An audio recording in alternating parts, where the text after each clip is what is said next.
1.5 घंटे तक पति की लाश के साथ विमान में 2500 किलोमीटर का सफर करती रही महिला, मौत की भनक भी नहीं लगी। फॉकलैंड आइलैंड से चिली की यात्रा कर रहे ब्रिटिश नागरिक के विमान में ही मौत हो गई। पूरे सफर के दौरान इस बात का किसी को भी पता नहीं लग पाया। बाद में जब फ्लाइट लैंड हुई तो शख्स की मौत की जानकारी हुई। पोस्टमार्टम रिपोर्ट में सामने आया कि ये एक नेचुरल डेथ थी। मृतक की पत्नी का ये भी कहना है कि उसने बताया कि उसका पति अक्सर बीमार रहता था, उसे कई सारी बीमारियां थीं। 24 फरवरी को एक ब्रिटिश टूरिस्ट अपनी बीवी के साथ विमान में बैठा। उसे फॉकलैंड आइलैंड से चिली जाना था, लेकिन जैसे ही प्लेन चिली में लैंड हुआ तो पता चला शख्स की मौत हो चुकी है। उसके विमान के अंदर लैंडिंग से पहले ही मौत हो चुकी थी, यानी 1 घंटे 35 मिनट तक सभी यात्री एक लाश के साथ यात्रा करते रहे। जैसे ही लैंडिंग के बाद लोगों को पता चला कि शख्स की मौत हो गई है तो वहां चीख पुकार मच गई।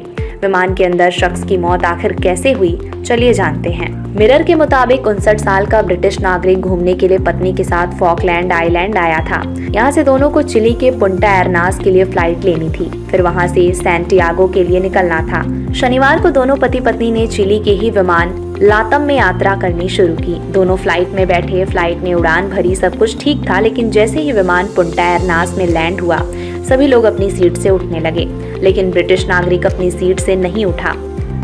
उसकी पत्नी को लगा कि उसे नींद आ गई होगी, इसलिए उसने पति को जगाने की कोशिश की, लेकिन तभी उसने पाया कि उसके पति की सांसें थम चुकी हैं और शरीर ठंडा पड़ चुका है। महिला ने मदद के लिए चीखना शुरू किया। क्रू मेंबर्स भी वहां आए। उन्होंने कहा कि शख्स की मौत हो चुकी है। ये सुनते ही फ्लाइट में बैठे बाकी यात्री भी घबरा गए। सभी विमान से उतरे और लाश को भी उतारा गया। सभी दर्शकों से रिक्वेस्ट है कि चैनल को लाइक करें, शेयर करें और सब्सक्राइब करें और बेल आइकन दबाना ना भूलें।